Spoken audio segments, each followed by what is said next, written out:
Well, folks, welcome to the Late Show. Good evening, WNBA and women's basketball fans, and welcome into the WNBA 365 Network, your 24/7 365 comprehensive home for everything revolving around the WNBA and the rest of the women's basketball universe.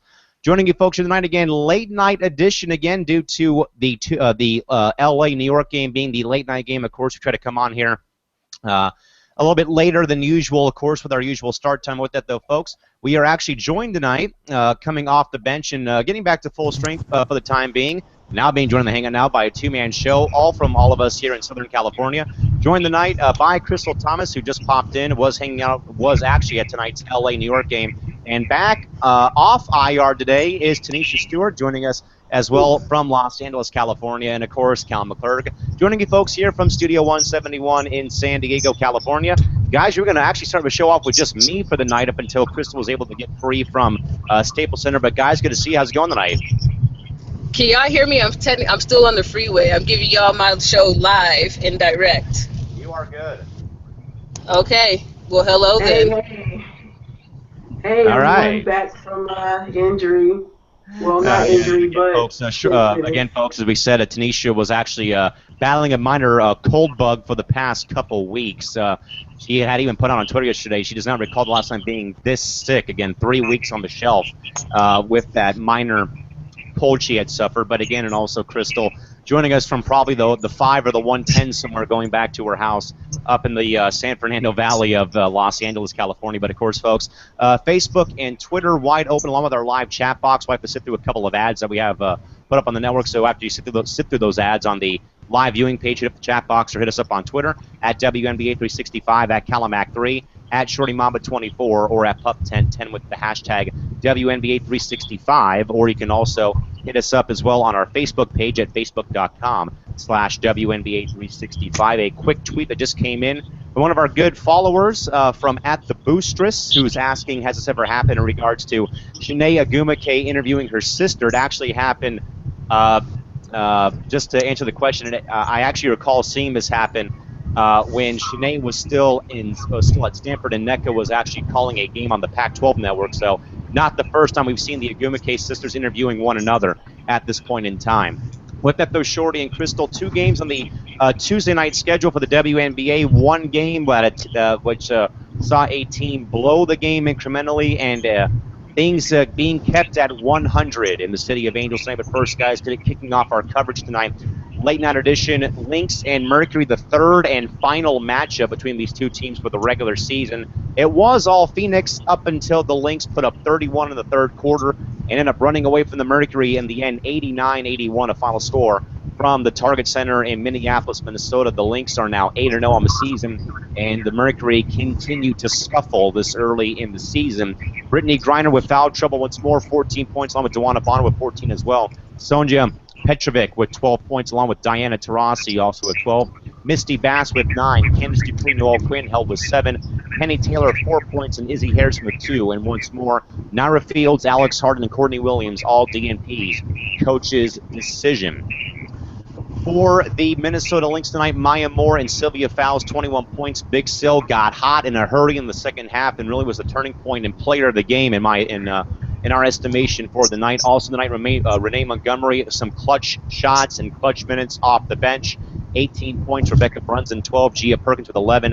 Simone Augusta with 2 points. Did leave the game, folks, following the third quarter due to what, according to what we gathered from sources from Fox Sports North and from the Lynx radio station and other close sources in Minneapolis, going through WNBA concussion protocol, suffered the injury with a pretty awkward bump into by Sonja Petrovic in the third quarter. Went down onto the court and got up and was able to leave with Chuck Barta on her own power. But again, we'll have more about Moan's injury when we can get it from any of our reliable Minneapolis or Lynx sources. Also scoring tonight for the Lynx, Janelle McCarville and Natasha Harbaugh with 2. Lindsay Whalen held scoreless tonight through 23 minutes played. Bashara Graves and Keisha Hampton, both DNPs for coach's discretion this evening. Other stats to know: the game, of course, played from the Target Center in Minneapolis, Minnesota. Total attendance tonight, 7,207, 2 hours and 5 minutes. Big visitors today were Daryl Humphrey, Tom Nunez, and Jeff Smith. one tech issued on the Mercury for defense in 3 seconds. 3 times the lead change, and 5 times tonight the lead, the teams were deadlocked at a tie score. And Shorty, once more again, and I actually remember, because I was actually contemplating what I was going to actually say on air while it time for Crystal to get to join the program, and then with you coming on at the last minute, was, Shorty, I remember sitting here back in 2014 when we were still LASU 65, covering the pretty miserable LA season, and me just, running out of content, running out of ideas and things off the top of my head to talk about how poorly the Sparks had played to begin that season. Well, Shorty, turnabout's fair play. I don't know where to start with this 2-7 Phoenix Mercury Ball Club again, where you see them build a lead all the way through the third quarter, and then the wheels come off, and something just does this, but it's in the wrong direction for Phoenix. Some disconnect still, I think, but I will give them props, though, Shorty, for a bit more effort shown tonight, and also improving in a few areas that they had struggled in the past few games. But again, Shorty, they don't put together a complete game and lose once more to Minnesota. Swept in the regular season series 3-0 this year. Shorty, is there any, as you kind of look at this, where do you, Shorty, start with this Phoenix Ball Club about how poorly they played so far this season and only having 2 wins right now through their first 8 or 9 games? I mean, when it comes to the Mercury, I would start on the defensive end. A lot of people have pointed out that their defense is very poor. They rank 12 in the WNBA, giving up 109 points per 100 possessions. So, I mean, the defense is bad, but I do somewhat applaud the efforts of Sandy Brondello. I mean, she wanted to do something different, so she started up. She started with a lineup change, subbing out DB for Sonia Petrovic, which I think was good. Since things weren't working for them, so far, she decided to, switch up the lineup, and it worked, at least for the first 3 quarters and a half. But Petrovic came in, did some good things for the Mercury, but it's just, like you said, they couldn't put a full 40 minutes together. I think one of the culprits was Brittany Griner in her foul trouble that doomed the Mercury. She picked up her 5th foul in the last 2 minutes of the third quarter.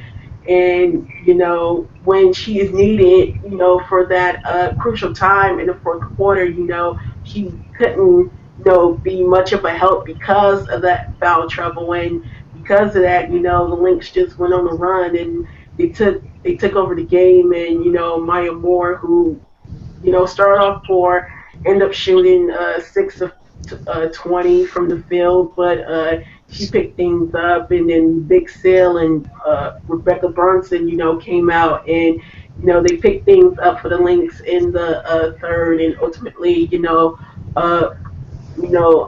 took things over, and it put the Lynx in ahead, and they never looked back, and pretty much that was the end of the Phoenix Mercury. But I applaud them for the effort, but just came up short. Crystal, I'm not sure how much of this game you caught, but while you're making your way to Staples Center for the big game that we'll talk about momentarily at this point. But again, Crystal, even when I was at TSRA for that game versus Washington, where they also had trailed and scuffled and, clawed their way to that victory, I am still yet to see the Mercury put together a full game that they've actually, have played well and have played to the final buzzer and won so far this year. And again, there's still some type of disconnect between, either when Griner has played well, Taurasi doesn't have a good game, or Taylor doesn't have a good game. There's something there between those three that I've kind of noticed a little bit, and I think we've all noticed it, though, as well, is either, it was Penny Taylor, of course, against Minnesota. The second game at TSRA on 2 weeks ago on Wednesday, when she had a 25-point game, it was D coming up big. When they had came back and beat Washington, it was Griner the next night against Connecticut. But still, you're kind of like, it's like a ticking time bomb, though. We're kind of like waiting for them to kind of get hot. But they still have not done that in these past recent games. So, Crystal, is there any thoughts on your end about Phoenix and their still very rough start to the year? Okay, first, can you guys still hear me? Yeah.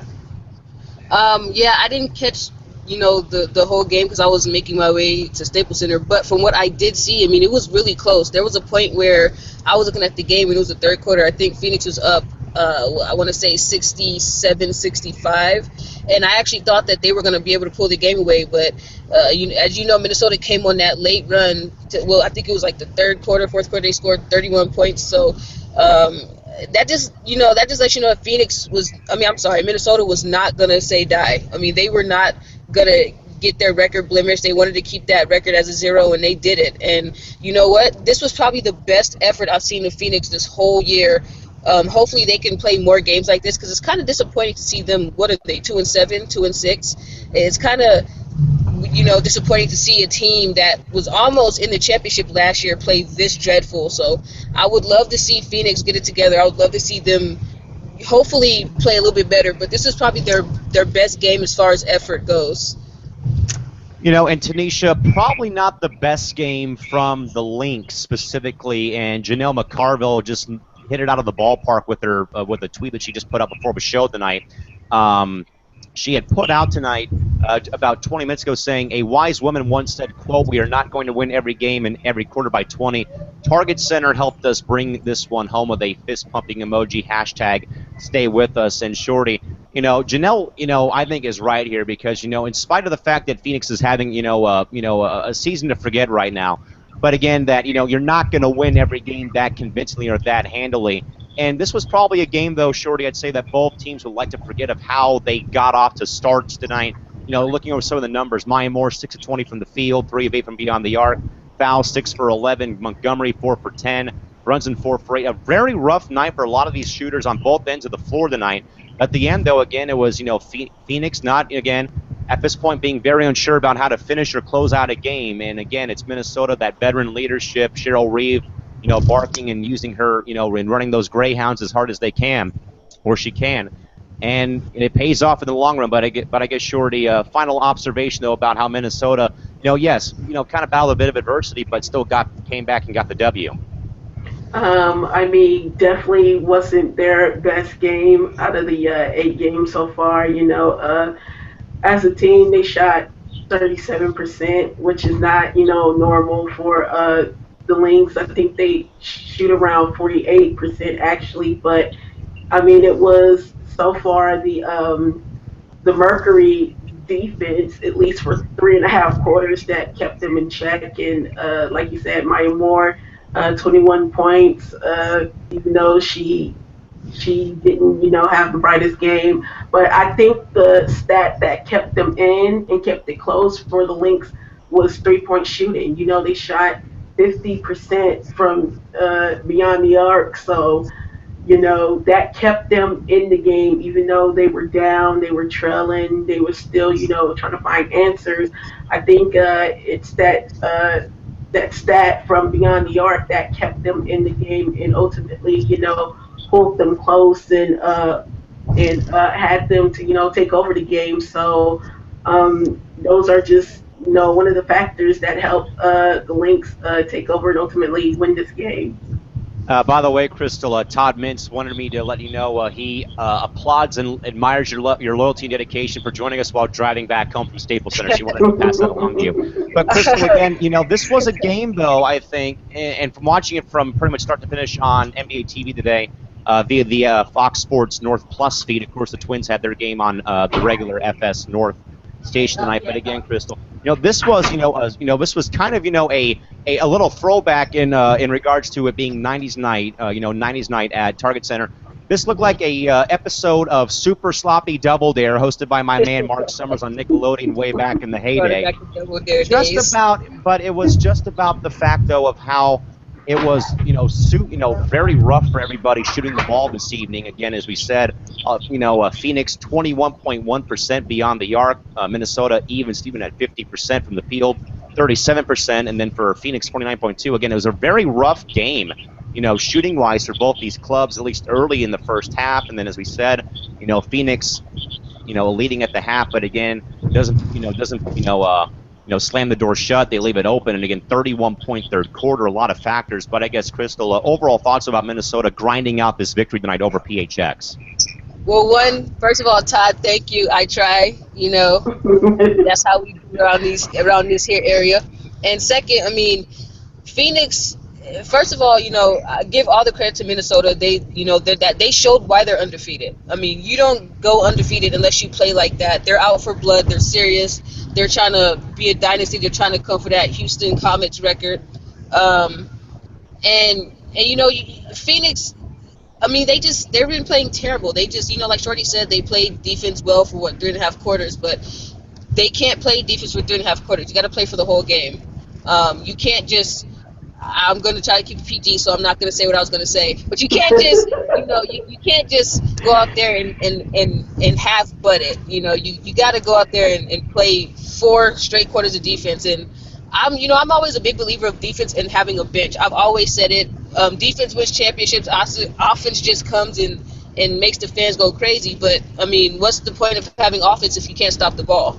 And in this case, for 3.5 quarters they had defense, but their offense still apparently slacked near the end, and they let Maya Moore just go crazy. But like I said, I mean, how are you really going to stop Maya Moore? I mean, that girl she's a beast, and she's proving why their team is undefeated as they are right now. And also proving why they've been the cream of the crop of the WNBA in the face of the league for the past few seasons since 2011. Again, Minnesota comes back and beats the Mercury tonight, 89-81. And then the other game tonight, guys, of course, the Sparks and Liberty, of course, on the historic 20th season celebration night, legacy night from Staples Center this evening from downtown LA. It is all Los Angeles, absolutely throttling New York tonight, putting up 100. It's 177, a final score from the Sports and Entertainment Center of the world. That is Staples Center in the heart of downtown Los Angeles, California, all LA, as I said. New York's final box score. No starters tonight for the Liberty in double figures, deceiving all bench players that were in double figures. Javante Zealous with 12, Kia Stokes with 11, and Amanda Zowie B with 10. Starting-wise, at least for the Liberty, Sugar Rogers with 8, Shoni Schimmel also with 8 off the bench, Charles with 7, Wright with 6, Cash with 5, Boyd also with 5, Bogak with 3, and Swords with 2. Lindsey Harding not with the team due to overseas commitments. And for Los Angeles, and off to an 8-0 start as well, Jantel Lavender off the bench, 22 points, 10 of 14 from the field, shot 71.4%. Christy Tolliver with 19 points, made 3 of her 5 3-pointers. Nneka Ogwumike with 18 points. Essence Carson chipping in 15 points tonight. Elena Beard also with 9. Jelena Dubovich with 6. Candace Parker held the 5 points tonight, rough night shooting, but was plus 23 in efficiency, 5 rebounds, 4 boards, 3 steals in the game for CP, and a block shot. Chelsea Gray with 4, Anna Dovich with 2, and Evgenia Belikova out of the game with a broken finger, suffered a few weeks ago. And Whitney Knight played garbage minutes tonight, 8 minutes played, and missed her 2 attempts from the field, was -4 in efficiency, and On Waters also held out due to coach's decision. So Shorty, what we thought was going to be a pretty close game turned into a disaster at Staples Center tonight for the Liberty. Los Angeles came out guns a-blazing in the second half, throwing up 31 on the scoreboard in the third quarter alone to put the lead at over 20 after 3 quarters of play. Shorty, it's all about LA, but with New York specifically, not getting any scoring out of the starters, at least double figures. At least again, it was Zealous, Stokes, and Zowie B scoring points, leading the way. But again, it was Rogers held the 8. Tina Charles had an off night, had 7. Swin Cash also starting with 5. Wright had 6. Swords only with 2. He had a couple of really big turnovers too in the game. But Shorty as well. I also kind of look though in regards though to the steals. 14 LA steals in the game, snatching that ball, getting in passing lanes left and right. Parker had 3 single-handedly. Estes Carson, Ogwumike, Beard, and Knight all had 2 each for Los Angeles compared to the 6 steals for the Liberty. So, Shorty, all around, let's start with New York again, Shorty. I think if there's any, talking point, again, it's a little alarming that I would probably say that there are probably, right now, looking it over, Shorty, my concern right now is the fact, again, no starters leading the way. It was all bench players, and again, really off-key night for New York. But Shorty, overall take about New York's game specifically this evening that saw them get blown out in Staples Center tonight in downtown LA? Oh, yes. I mean, they got pretty much ran out of Staples Center. It was just, it was just, I can't even say it. It was just bad. It was just bad for the New York Liberty. I mean, the usual suspects and Tina Charles and Sugar Rogers were 3 for 10, shooting 30% from the field. I mean, those two just couldn't get it done tonight, and that's the thing. Like when those are, New York's two primary scorers. So when you hold them down, and LA did a great job in the scouting report, just shutting them down completely. And when those two are down, I mean, where else is New York going to get some scoring from? Now, Javante Zealous, came out, 12 points, but that's not enough. And then their bench, did come out of Stokes, Zowie B, in double digits, but it's just still, it wasn't enough.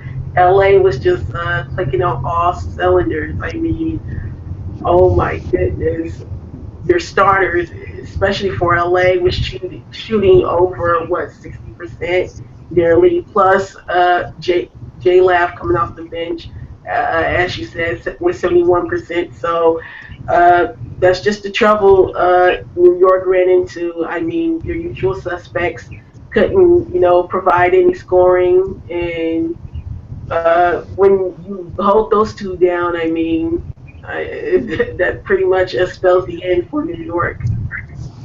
So, Crystal, you were sitting maybe 3 seats away from the Liberty bench. I'm sure you can probably hear Bill Lambier get very animated in some of these timeouts, perhaps, in regards to, again, how they were boat raced and, really much, punched in the mouth by the Sparks tonight. Again, 177 LA crushing New York this evening. So, Crystal, with you kind of having a front row seat and, like, all access to the Liberty bench, obviously, this is by far a game for them to forget in regards to that final scoreline. And, again, probably a bit concerning, though, again, that no starters actually led the way. Again, it was 3 bench players.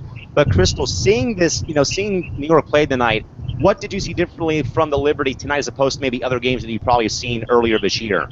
Well, first of all, about 3 things first. I just want to give a shout out to Essex Carson and KT again. KT again because she's dope. I got another picture. And Essex Carson's because, why not?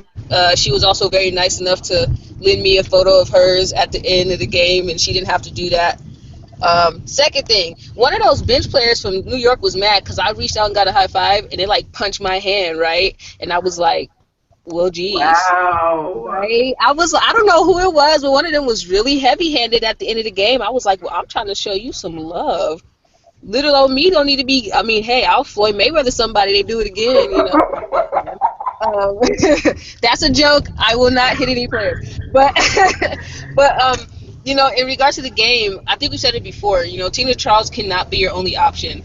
We saw this last year where she burned out during the playoffs, and, unfortunately for them, it was during playoff time, but even now, you don't need her to burn out early. If you want them to go as far as the promised land, if you're a New York Liberty fan, you're gonna need more scoring from your starters and from your bench. You can't have just Sugar Rogers and Tina Charles taking the load every game, and being there in person, looking at their bench and looking at Bill Lambier. I mean, they were engaged up until probably until the blowout started happening, really. So until the third quarter, you can start seeing bench players not really focusing on the game.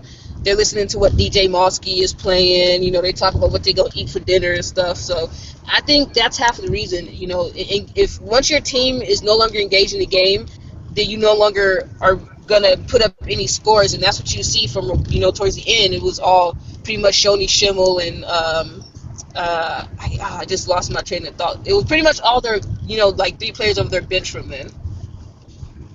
Yeah, definitely. Again, folks, Los Angeles, again, creaming New York, 177. And Shorty, as we get to Los Angeles again, obviously we know that, they're probably one of the more either, under the radar or more underappreciated out of the 8-0 teams in regards to them, being there in regards, again, that we see Minnesota there, but again, sort of Los Angeles kind of being under the radar, but again, probably not, fully respected, I'd say, amongst either the media at this point or even amongst the fan base as well in regards to seeing them 8-0 in regards to whatever it may be. But just seeing this team tonight play, this is like the first time in a long time that I've actually seen a LA team playing a game and actually what seemed like that they're actually playing the game and having fun in the same time. It's not like how it was a few years ago where they're like playing and being very over serious or over dramatic about things, where that's like they've cut loose and they're just playing the game to play the game. And then you go out there and have a game like this, and then you can rest the starters and they can sing along to Tupac or Prince or what have you when there's 3.5 minutes to go in the game when you're up by this many. But again, Shorty, I think that the play that I think blew my studio roof off was that little Golden State Warrior little 24-second shot clock ball movement tonight that you saw. Yeah. I mean, I think I counted 7 passes on that 1 3-pointer made by Tolliver midway through the third quarter where the roof just blew off Staples Center. I mean, so many ball fakes, hot potato action, you can kind of say, but Shorty, all around, I think, by far, in spite of who LA may have played, the most complete game we've seen the Sparks play so far this season, in my honest opinion. But what about you in regards to LA's 177 victory over NYL? I mean, I agree. I mean, out of all my years of watching the Sparks, I mean, when it comes down to just execution, on the offensive end, like a ball movement, those passes that you talked about, I'd say this game was the most beautiful game from the Sparks that I've ever watched. I mean, it was just incredibly good how good they were on the offensive end. And Nneka Agumake, my goodness, she was just everywhere. And the passing lanes on the defensive end, and then on the offensive end, just doing everything for Sparks. Yeah, 18 points, 10 rebounds. I mean, Nneka was just doing it all, and all of them collectively was just great. I mean, they put up 100 points first time this season, so that was pretty big. And as for media, I see some media and fans of other teams, and even some Sparks fans who have questions of their 8-0 start. Oh my goodness! Well, they haven't played against good teams or whatever the case may be. But then for some reason keep pointing to Phoenix. And Phoenix with their 2-7 start, like I said, worst defense in the WNBA. I don't know, why they continue to be a standard. I know that they had, previously won a championship in 2014, but still, I mean, they're bad. So I don't know why they keep being a standard, for the Sparks to somewhat reach. And of course, Minnesota is understandable, defending champs. So yes, people are going to have, their thoughts and questions and concerns, but all LA has to do is just don't worry about, the naysayers. Just keep on playing, keep on that win streak, and hopefully prove the doubters wrong. So, Crystal, you could probably vouch better than me and Shorty in regards to you seeing LA play, again, by far their most complete game of this 2016 season, again, going to 8-0 on the season. But again, there was so many things that, really, I think, of course, got the crowd into it. But I think, though, like I said, though, I mean, they had, very Steve Kerr, Golden State Warrior-esque type of ball movement. Again, there was that one possession, like I had alluded to. Again, there was at least 7, 8, 9, 10 passes made during that one possession in the 24-second clock that finally resulted in a KT3 to really blow the roof off the big office in downtown LA. But also, Crystal, first of all, Crystal, how are your thoughts on the game, but also as well, your thoughts too about how LA has sort of been, kind of a sleeper right now at 8-0, and again, kind of, using that under the radar or underappreciated 8-0 record by media and fans as whiteboard material so far for their games. You know what? I'm going to have to go back and watch myself on live access because I know I got wild on that three-pointer. I stood up. I raised my hands. I probably raised the roof, hit the running man, lost a tennis shoe. I probably did it all in the middle, and within about 3 seconds. But That was a beautiful play. Very beautiful play. And you know me, I'm sitting next to the New York Liberty bench, and I'm screaming for LA, so I got a couple of looks. But at the same time, it was an amazing play, though. I mean, that just lets you know that they actually are playing as a team. They have teamwork down, and I think you said it earlier. They're smiling out there. They're having fun. They actually like each other. You could tell on the court that they're actually getting along probably way better than any other teams. Not saying that any of the other teams are having issues. You can just clearly tell that this team is very well put together.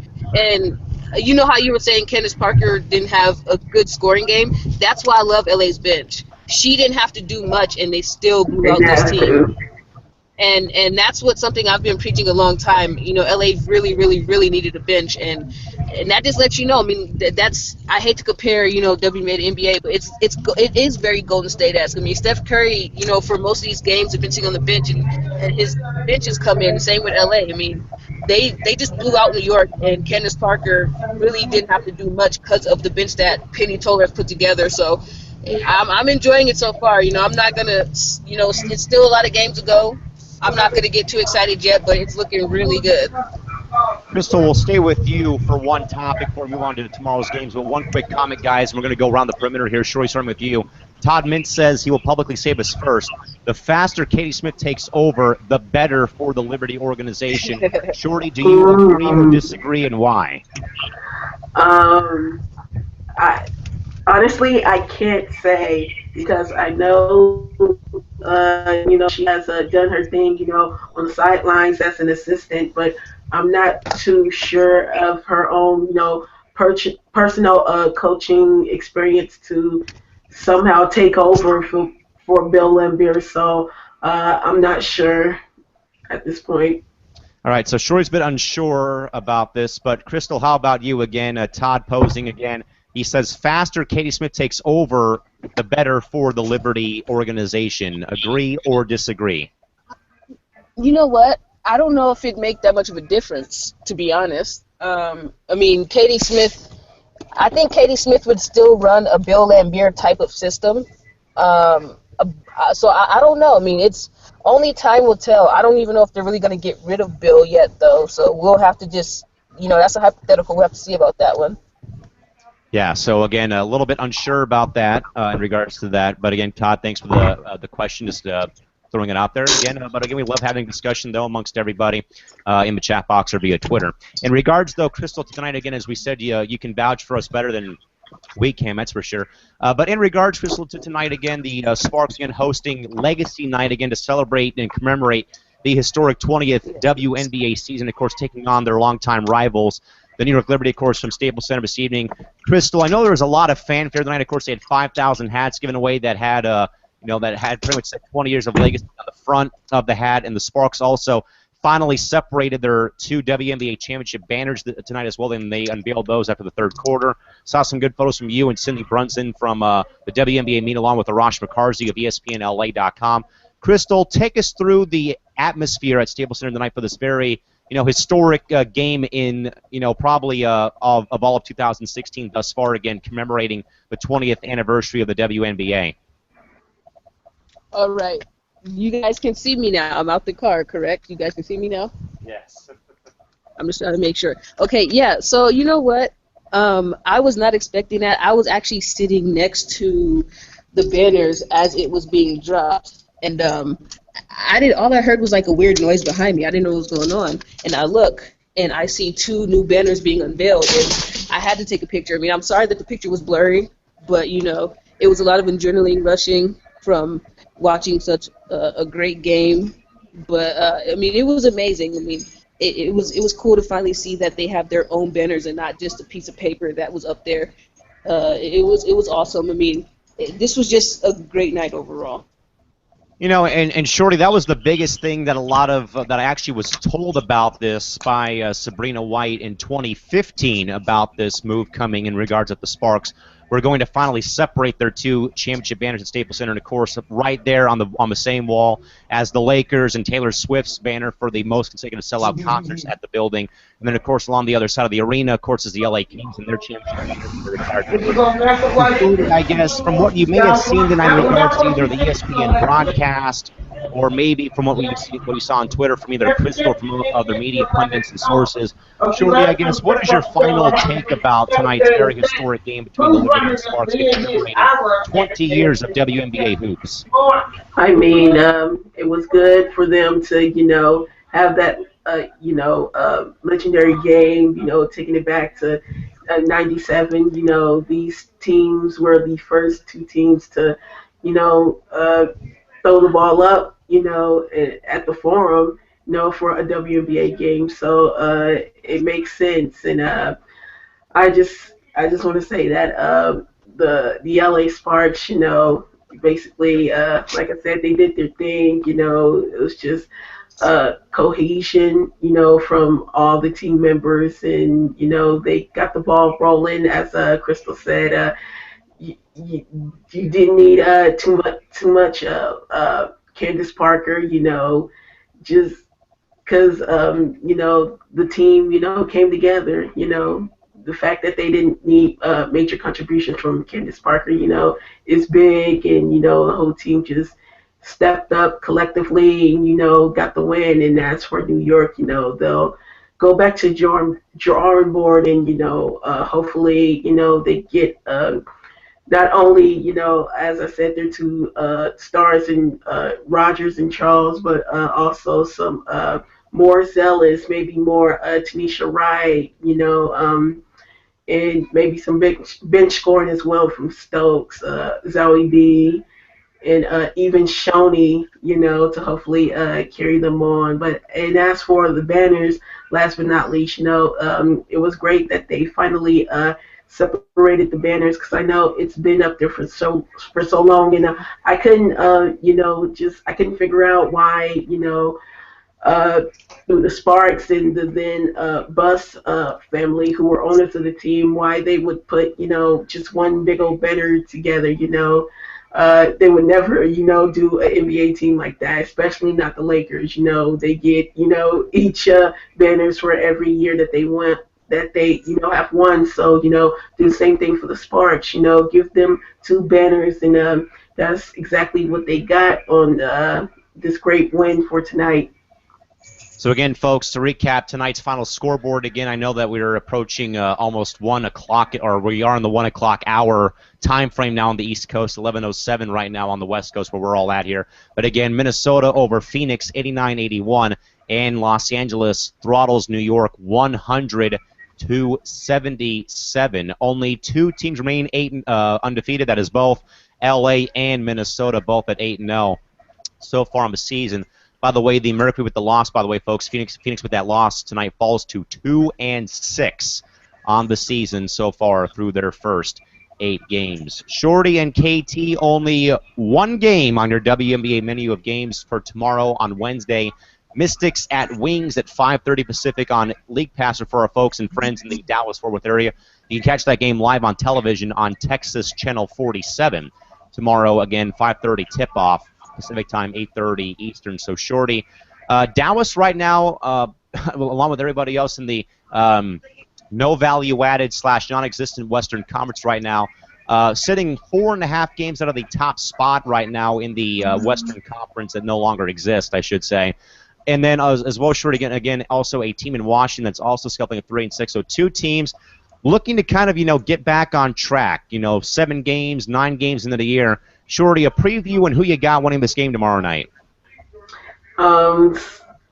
Surprisingly, I actually have the Mystics winning this game. I know a lot of people pick Dallas, but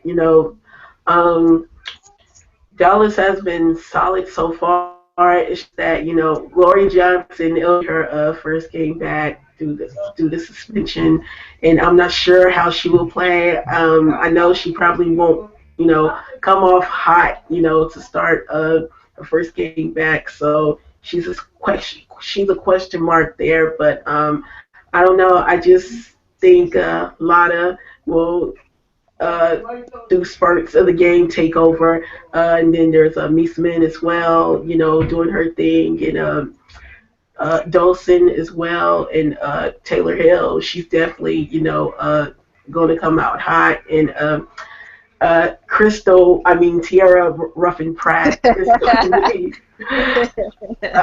a mixed bag. But if she comes out and does her thing on the defensive end, I can see the Mystics winning this game. Shorty held in for 40 minutes till she had to bring that reference up in regards to Crystal and Tiara Ruffin Pratt. But again, KT, two teams that are scuffling right now, both have won 3 games. And I actually right now agree with Shorty about Washington because they've won all 3 of their games away from the phone booth, a.k.a. Verizon Center in Washington, D.C. They have not won a game at home as of yet. 3-6 on the year. Dallas 3-4, 4.5 out of the top spot of the non-existent Western Conference right now. And, of course, the Mystics right now currently sitting in 5th place right now at 3-6, 3.5 out of a top spot of the non-existent Eastern Conference. So, Crystal, how about a preview and who you got taking the game tomorrow night? I'm going to have to go with Dallas. I think the game will be close, especially since cough cough my twin, will be present as Shorty and a lot of people say. No, but I think the game's going to be close. Ivy Lotta is back for Washington. Like you guys said, they haven't been able to win a game at home. And something, I don't know what it is, like, yeah, Ivory is their point guard, but they just cannot seem to get their offense going. They're going to need a lot more from Misiman and Dolson. Those two have to wake up and help out the team a little bit. Taylor Hill has been playing well, but they're going to need more than just that. I think we said at the last show, they're lacking. Those two are lacking, and you kind of expect them to do a little bit more since those two are, quote unquote, the stars of their team. So, I think Dallas is going to win. It's going to be a close one, and it's going to be exciting because I would love to see what Gloria Johnson's going to do. I mean, obviously she's going to be a bit rusty, but her athleticism and hopefully her defense will still be there to help Dallas. But I'm going to say Dallas by like 5. Yeah, that's also the big talking point as well, folks, about Gloria Johnson returning back from Oprentium at 7-game suspension. Again, Dallas and Washington in Dallas tomorrow, 5:30 Pacific, 8:30 Eastern on WNBA League Pass, or again on local TV in the Dallas-Fort Worth area on Texas Channel 47.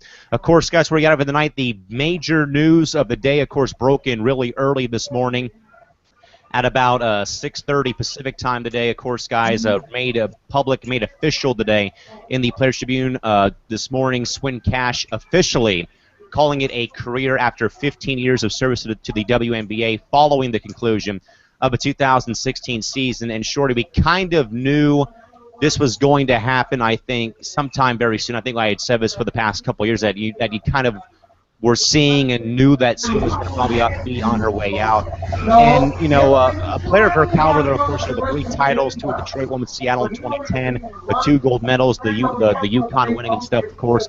But more than that, though, Shorty, it's about the person she is off the floor, her professionalism in class to everyone involved with the game, surrounding the game, inside the game, who's been around the game, of course, and also with her tremendous charitable work with her Cash for Kids Foundation, plus her excellent work on CBS Sports Network or on CBS for basketball season. Shorty, as you kind of think about it when Swin Cash does hanging up, what will you remember best about Swin and her illustrious 15-year career, plus all of her other accolades across college and international play as you think about it? I'm just going to remember her being a winner. She won at every level, like you say, college, and then WNBA, 3 championships, 2-time Olympian, 4-time All-Star. So, she has, did it big, at every level. And outside from that, her, being an ambassador for the WNBA, speaking up on their behalf, whether, it's, speaking up, whether, it's questions about salary and things like that, being the face of the league, when, just crazy stuff come at the league's way and, crazy comments, comes to the WNBA. She always, is the one to speak up, defend it, so yeah, that's the point that I was trying to get to. She defends the league, when naysayers, are every year always saying, the league is going to fold or the league is this and that or whatever the case may be. She's just, that she's just, that word. that word that speaks up for the WNBA, and I know she has been a great ambassador for not only the league but just her individual teams as well. And even though, of course, a lot of people were saying that she should have, hung it up already, and saying that she shouldn't have even came back this season. But if she wants to, end out her season the right way in her final season in her 15th year in the WNBA, then I see why not. So hopefully she'll ride into the sunset this year, and wish her, all the best. Crystal, when I had gone back to Yukon last year, when I was on my little road trip or family trip back east last year, and I had walked into Gamble Pavilion, and there's a big, and I tell you guys this all the time off air, but there's a long row in front of the student section on the western side of the arena at Gamble that has a ring of honor of every Yukon player that's gone on to play pro basketball in the WNBA, and Swin Cash is right there in between. About the time I started watching women's basketball during 2002, 2003, and 2004. And, I remember Swin so much, though, guys, in regards to, either Yukon, the two titles with the Shock in Detroit, or the 2010 title with the Storm, with that really fire-powered and, really scorching hot Storm team in 2010. But also about, all the work she's done for, the community with her Cash for Kids Foundations I alluded to. And she was always a player, though, that, all the 90s Nickelodeon shows would bring on, like, for Figure It Out or what have you on those times. And I remember seeing, seeing her on those things all the time. And also, as Shorty brought up, though, as well, Crystal, about how, she's not afraid, to defend and stand up for the league, of course, in regards to, injustice and empowerment towards the sport, and also all the work, like we said, about her foundation, and always as a person that, that is always a glass half full, not glass half empty, and also as well of how she carries herself and how she's always approachable to the fans, either tonight or even in New York and wherever she's gone to play. But Crystal, as you think about, though, how will you remember Swin Cash for her 15-year career across the W and also across her illustrious career also at UConn? I mean, like Shorty said, a winner. I mean, she's won championships with that very good Detroit Shock team. I don't think people really, unless you're our age, you don't remember Detroit Shock that much. Most people now probably just remember Tulsa and now Dallas, but she was a part of that Detroit Shock team. She's also won, I believe she's won a ring or two with Seattle, if my memory serves me correct. So she's definitely a winner. She's been around the league longer than a lot of people have think about, and she defends the league with great professionalism, and she's an advocate for the league and talks about how these women deserve to get paid more, how they deserve more recognition. So I think I remember her mostly for being a winner and an advocate for the game. Yeah, definitely. Winner and advocate by far, but two big words that Sam. But again, folks, if you missed it, but again, broken today and official and also made official in the Players Tribune. But again, Swin Cash from the New York Liberty calling it quits after a 15-year WNBA career. And Todd Minch chimes in about Swin Cash. He said, Swin has always had a great career, well-respected player, articulate and classy, but she's leaving at the right time in his mind. With that, folks, after a late night start to the program, and for those of you folks that may have stayed up on the East Coast, we thank you for bearing with us, us West Coast folks here, for this late night edition of the program again once more. But again, to recap the final scoreboard for tonight, again, it is Phoenix faltering to the Lynx 89-81, and Los Angeles crushing New York 100-77. With that, folks, up until tomorrow night, when we are hoping, fingers crossed, we got Shorty back, but hopefully we'll have our entire crew back of Shorty, Crystal, Marquez, and hopefully maybe even Reagan Patrick as well, but also up until tomorrow night, folks. Until then, have a safe night, drive home safely. Thank you for stopping by and joining us, and good night now. This has been the WNBA 365 Network. We'll see folks right back here, same bat time, same bat channel with the same bat crew. For Crystal and Shorty up in L.A., Cal McClurgan San Diego signing off. Good night, folks. See you tomorrow night. Bye-bye.